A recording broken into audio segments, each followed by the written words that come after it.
Bonjour, bonjour à tout le monde. Soyez les bienvenus sur notre déjà, figurez-vous, 13e édition de notre webinaire régulier que nous organisons régulièrement chaque mois. Nous sommes le 21 juillet, il est 14 heures et on va passer ensemble à peu près une trentaine de minutes en vous donnant quelques informations de base, quelques informations portant sur la situation économique actuelle en République tchèque. Je m'appelle Lenka et nous pouvons commencer. Voilà. Mhm. Donc, qu'est-ce qui nous attend? Je voudrais vous rappeler encore une information. C'est un webinaire qui est bien enregistré. Il sera à votre disposition sur notre site Internet.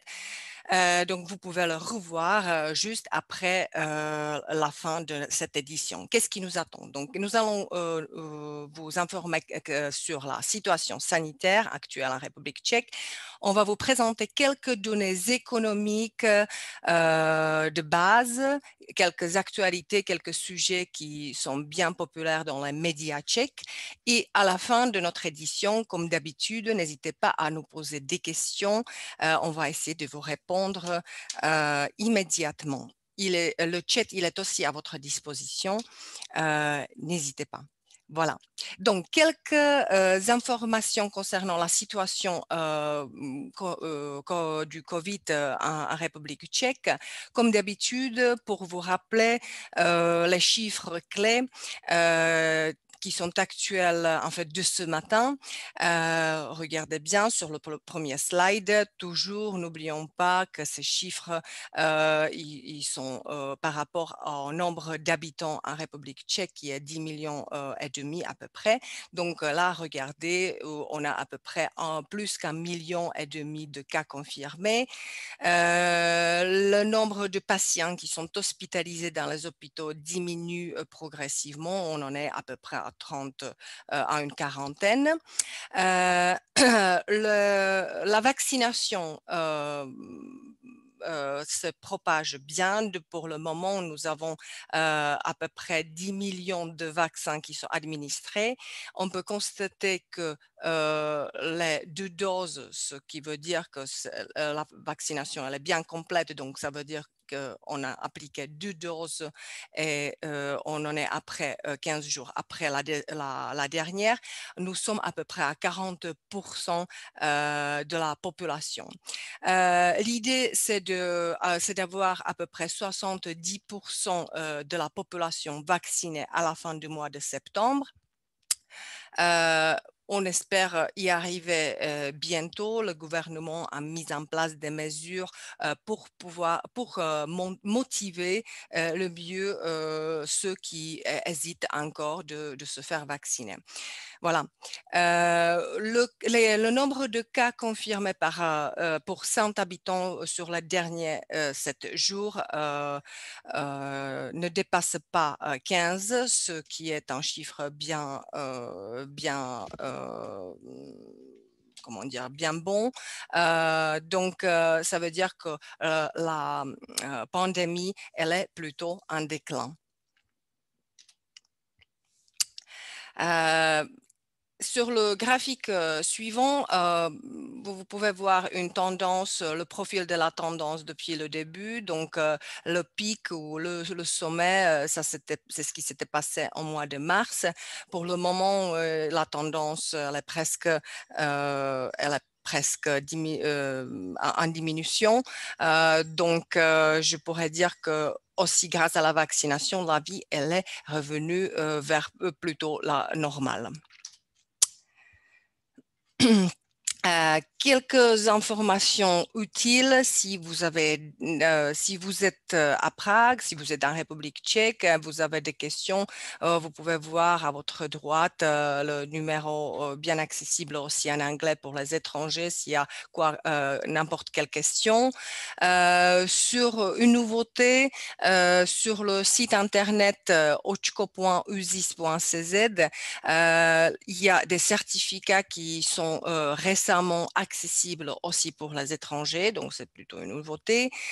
Euh, pour se faire vacciner, il n'y en a plus besoin de se faire enregistrer. Et on a essayé d'ouvrir le plus grand nombre de centres de vaccination, même dans les centres commerciaux, pour être beaucoup plus proche des gens et pour rendre la vaccination beaucoup plus rapide.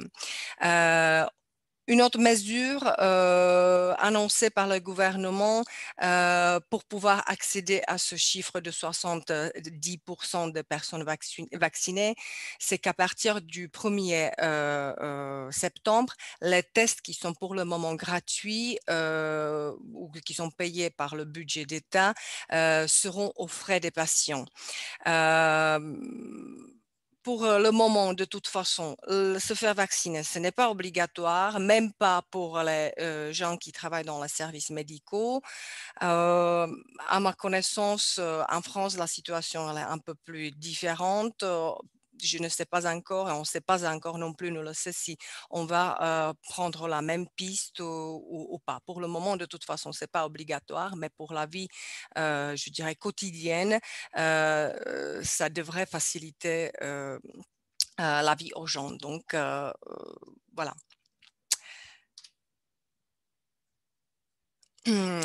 Qu'est-ce qui est important, surtout pour ceux qui nous suivent depuis la France ou depuis l'étranger et qui veulent se déplacer en République tchèque? Donc, si vous voulez, le tourisme, il est bien autorisé, tout marche bien. Il faut toujours quand même suivre la répartition des pays par couleur et voir de quel pays on rentre.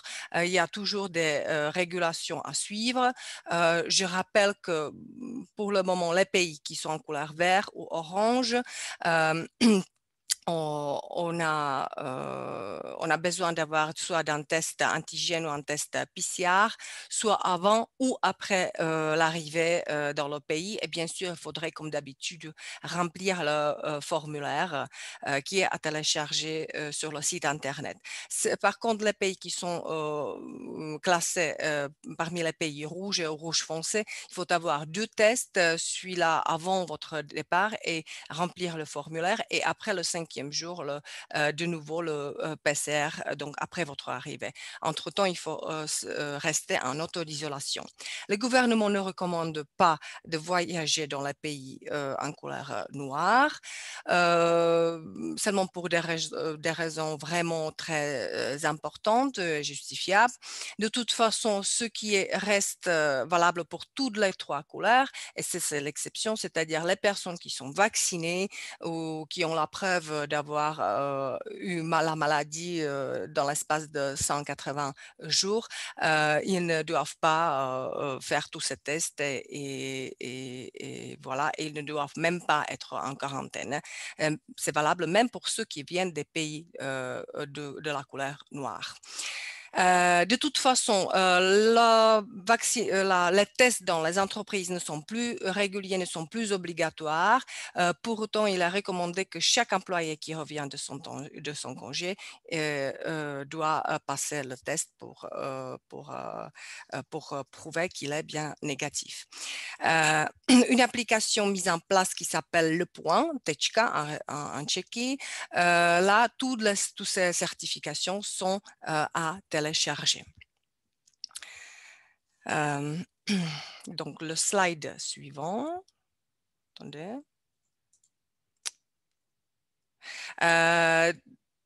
Les mesures qui vont entrer en vigueur qui sont entrées déjà en vigueur à partir du début du mois de juillet, il est toujours valable qu'il faut porter le masque dans les magasins, dans les transports, dans les aéroports, les hôpitaux, les salons, les foires, tout ça, les rassemblements, le commerce, le musée, tout ça, c'est resté ouvert.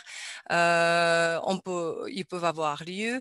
Donc, il faut chaque fois d'avoir soit un certificat comme quoi on est bien vacciné ou on a fait un test, surtout pour aller dans les théâtres ou dans les galeries. Et pour finir, une règle qu'on appelle une règle de 3 R, c'est en fait une abréviation de la langue tchèque, ça veut dire les mains, les masques et la distance de 2 mètres. Si on respecte cette règle, on peut bien éviter, on peut aider à éviter d'attraper le virus. Il faut bien rester actif, se bouger, nutrition, voilà, pas de stress et voilà, avoir assez de vitamines. Voilà. Donc ça, c'est quelques informations basiques portant sur la situation sanitaire. Si vous voulez avoir des informations actuelles, n'hésitez à suivre notre site internet où vous pouvez voir toutes les actualités dans l'onglet actualités. Quelques données économiques. Je passe ma parole à mon collègue Martin. Et voilà, merci beaucoup. Au revoir. Merci Lenka. Bonjour à tous. Merci de votre présence à ce webinaire aujourd'hui, même pendant la période de vacances. Euh, on s'est dit que ça fait un moment qu'on ne vous a pas présenté quelques données macroéconomiques, quelques principaux indicateurs. Et comme plus ou moins une moitié de l'année est déjà passée, euh, on peut déjà avoir un regard assez représentatif sur les principaux indicateurs. Je commence avec le PIB. Euh, Si on regarde la croissance du PIB ou l'évolution du PIB comparée au trimestre précédent, on enregistre un léger déclin lors du premier trimestre 2021, euh, très probablement à nouveau à cause de lockdown qui était mis en place, comme vous avez vu sur la slide précédente que Lenka a montré, le pic, l'apex de l'épidémie, ici, c'était vraiment les mois de février, de mars. Donc, ça se reflète quand même dans les chiffres macro. Euh, Heureusement, ce déclin n'est plus si marqué que l'année dernière, lors de la première vague, lors de la première fermeture de l'économie. En ce qui concerne les prévisions, selon la banque centrale, la Banque nationale tchèque, ils attendent une hausse du PIB aux alentours de 1,5% dans le deuxième trimestre. Cette estimation est basée sur un nouvel indicateur qu'ils ont mis en place qui travaille avec ce qu'ils appellent les données haute fréquence, consommation de l'électricité, le péage payé par les camions, par les transporteurs, la production industrielle et quelques indicateurs qu'on peut avoir vraiment en temps réel. Et ça montre très bien l'activité économique. Donc, cet indicateur donne une vision positive pour le deuxième trimestre. On devrait avoir les chiffres d'ici une dizaine de jours. Donc, lors des prochains webinaires, on va vous les partager.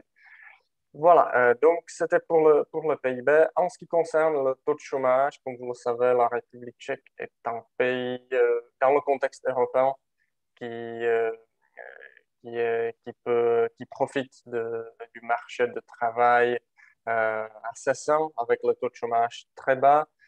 Euh, le taux a quand même monté vers la fin de l'année dernière et au début de cette année a dépassé 4%.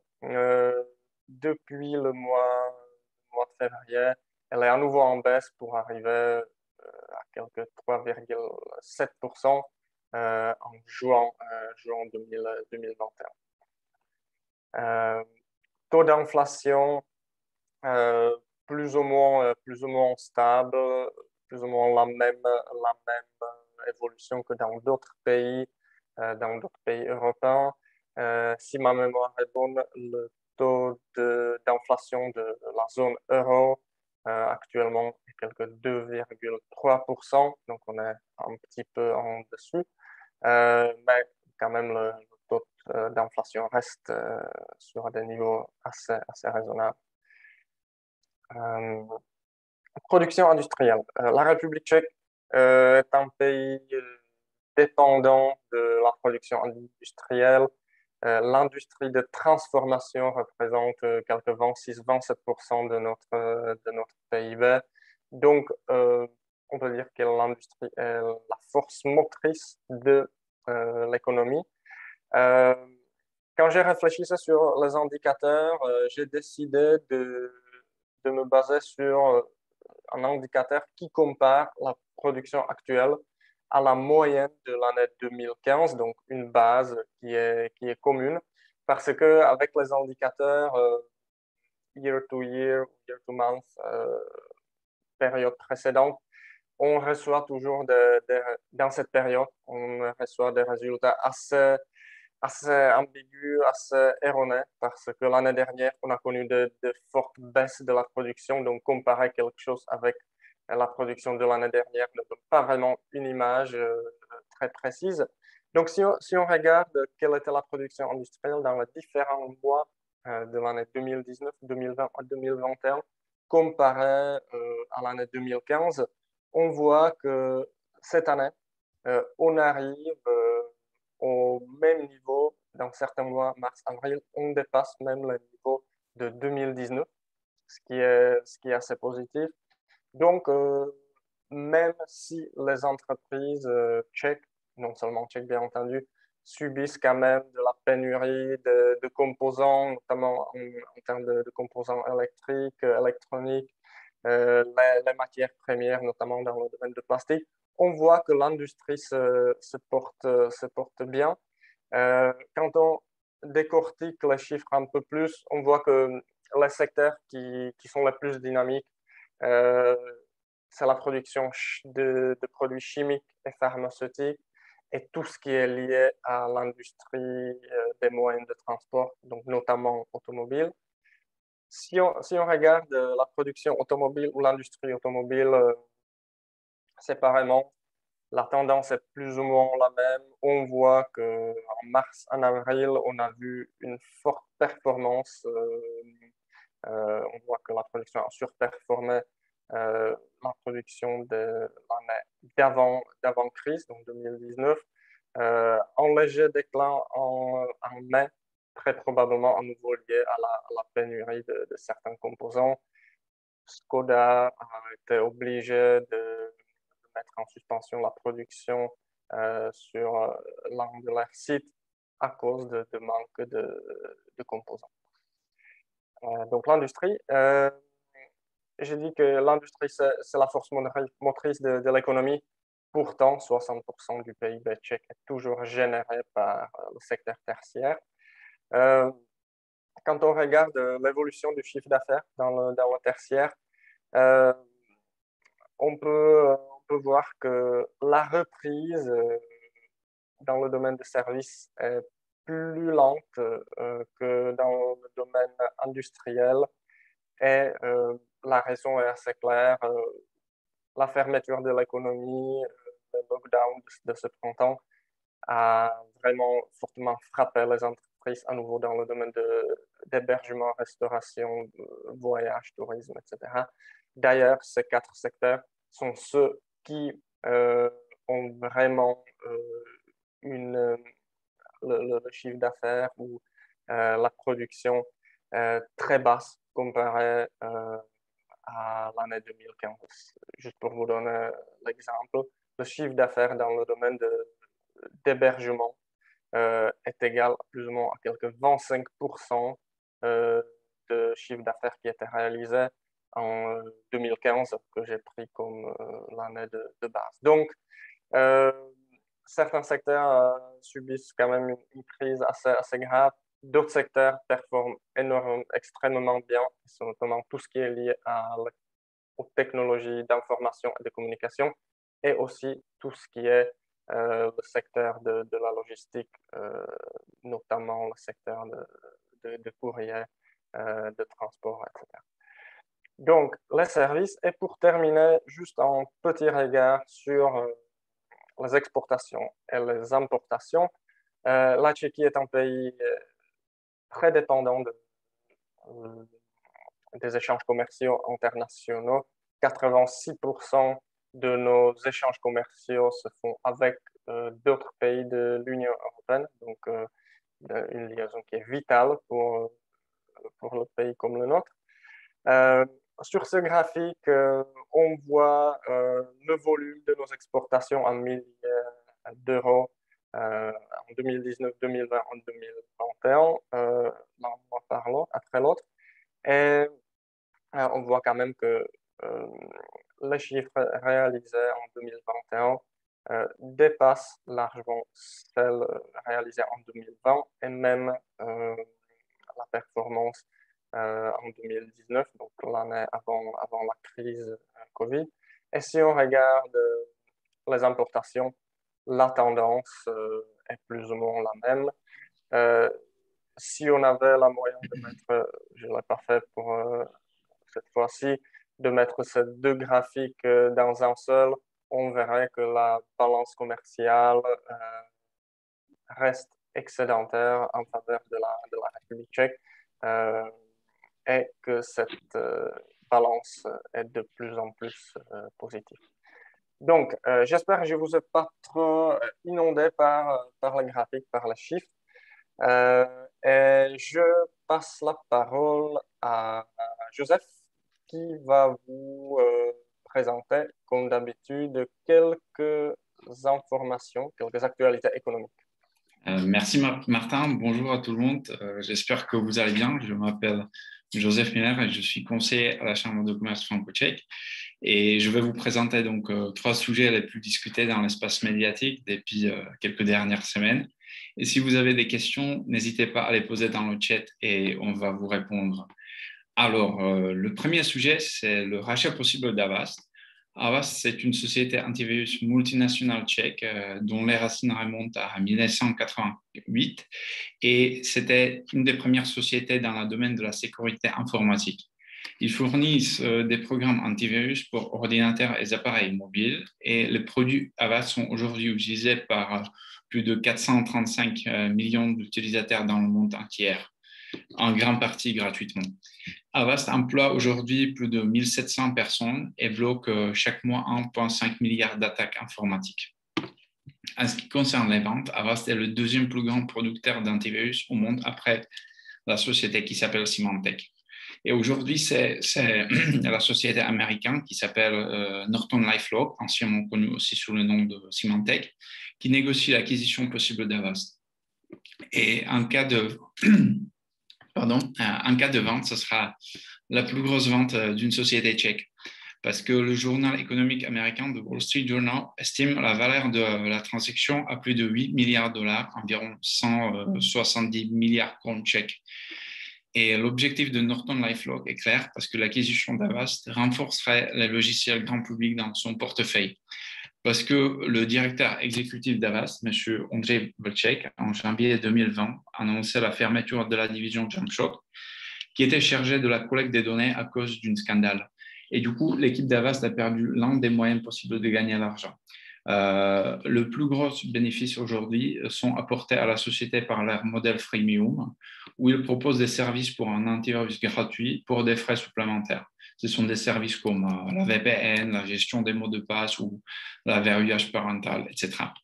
Et en fait, c'est cette capacité à transformer les utilisateurs du programme gratuit qui pourrait être utile à Norton qui propose des produits payants à leur base d'utilisateurs qui est environ un cinquième de celle d'Avast. Et parce que Norton souhaite à l'avenir se concentrer sur les utilisateurs finaux, un afflux important de clients potentiels pourra lui offrir de nouvelles portes où Norton pourra ensuite vendre ses logiciels. Et ce qui est aussi très intéressant, c'est que Avast est une société qui est cotée en bourse, sur les bourses de Prague et de Londres, et on voit déjà une forte croissance. Actuellement, on voit une croissance de plus de 17%, ce qui est lié à la spéculation de la vente. Deuxième tendance médiatique, c'était la visite de la chef de l'exécutif européen, Ursula von der Leyen, à Prague, et l'approbation du plan d'urgence national tchèque. Parce que la Commission européenne a approuvé officiellement le plan d'urgence national tchèque, grâce auquel la République tchèque va recevoir 180 milliards de krones tchèques du fonds d'urgence de l'Union européenne pour relancer l'économie après la crise liée au Covid.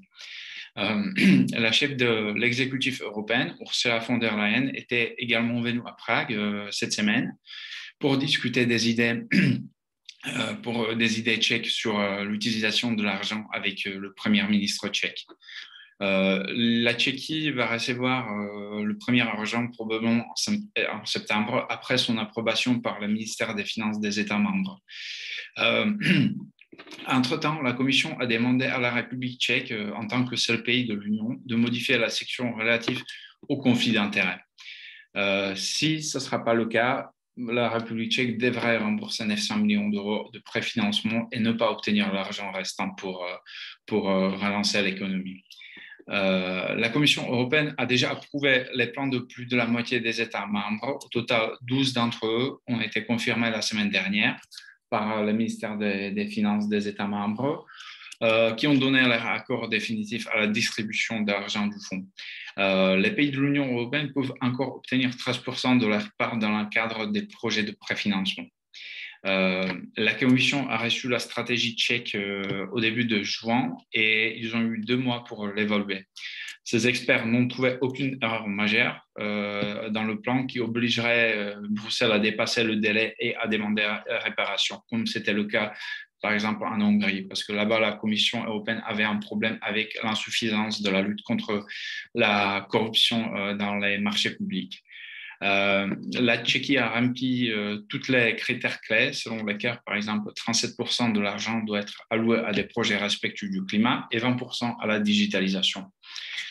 En plus des subventions directes, la République tchèque pourrait également obtenir des prêts avantageux.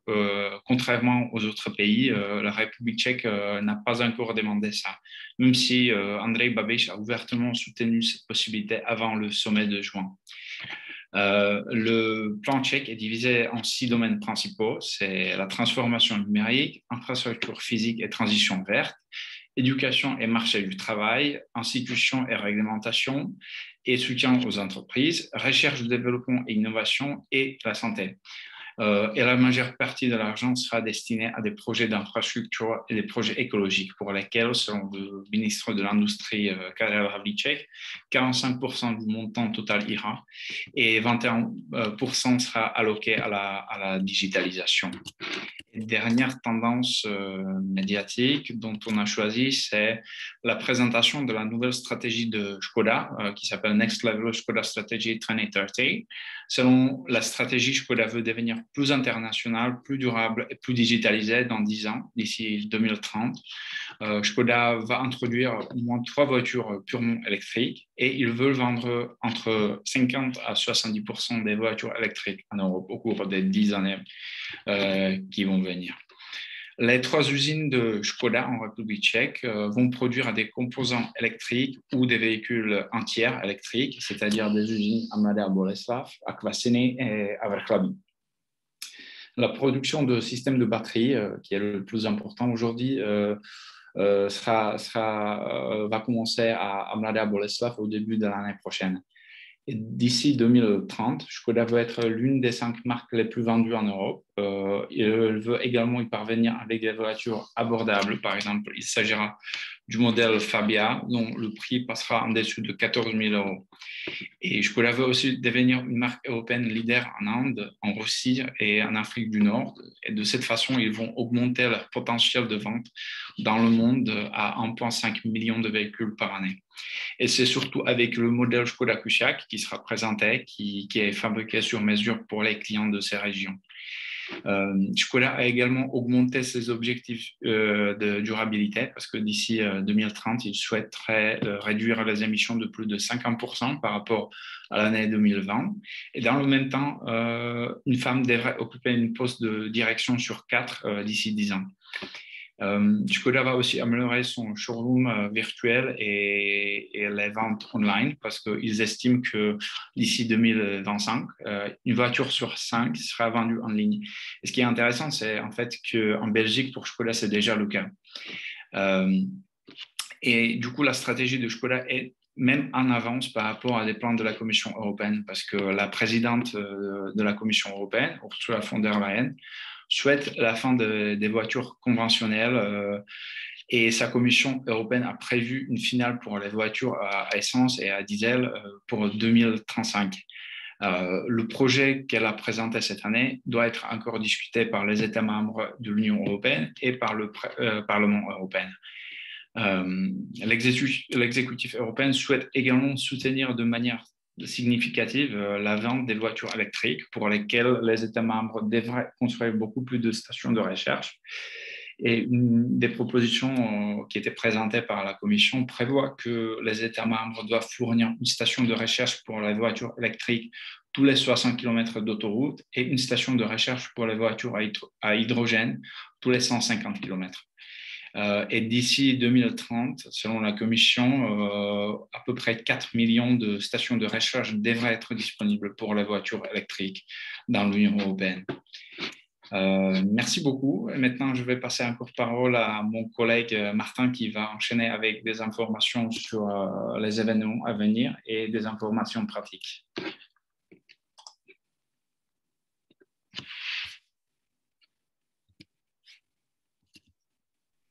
Merci. Merci, Joseph. On a fait le tour. On a respecté le timing. Donc, merci, Lenko, Joseph. Donc, juste deux informations, ou plutôt deux invitations à la fin. Comme vous le savez probablement, la Chambre fête sa 25e anniversaire cette année. Et notre ambition, notre volonté, c'est de le fêter avec vous, nos membres, nos clients, nos partenaires. Donc, vous êtes tous conviés à la fête des 25 ans qui sera liée à notre tournoi de pétanque qu'on organise traditionnellement en fin de mois d'août dans le jardin du château de Troia à Prague. Donc, n'hésitez pas à vous inscrire, à vous enregistrer sur notre site Internet. Ce sera un événement très sympa, sportif, convivial, social et surtout en physique. Espérons que la situation sanitaire ne se détériorera pas et qu'on pourra vraiment profiter de cet événement pour fêter ensemble ce joli anniversaire. Et deuxième petite invitation, comme vous le savez, depuis 18 ans, nous organisons un pavillon France au salon MSV, qui est le principal salon industriel, non seulement ici en République tchèque, mais de la région Europe centrale en général. Après une année de pause, le salon a été annulé en 2020. On a hâte de revenir à Brno. Le salon aura lieu du 8 au 12 novembre et il nous reste de places d'exposition, de stands disponibles. Donc, pour ceux d'entre vous qui sont les industriels, vous êtes bienvenus en tant qu'exposants à notre pavillon France. Pour ceux qui préfèrent seulement visiter le salon, bien entendu, n'hésitez pas à revenir vers nous pour nous demander toute information pertinente. Voilà, donc c'est deux invitations pour terminer. Quand je regarde dans le chat et dans le module questions et réponses, je ne vois pas de questions. Si vous avez des questions par la suite, vous avez nos coordonnées, nos téléphones portables, nos adresses mail sur le site Internet. On a un joli commentaire. Merci. Et à ceux qui ont déjà passé leurs vacances, on vous souhaite une bonne reprise de travail. Pour ceux qui n'ont pas encore passé de vacances, on vous souhaite de bonnes vacances. Et ce sera au plaisir de vous accueillir à nouveau lors de nos webinaires et surtout, j'espère bientôt, lors des événements physiques. Donc, merci à vous tous, merci à mes collègues et À bientôt. Au revoir.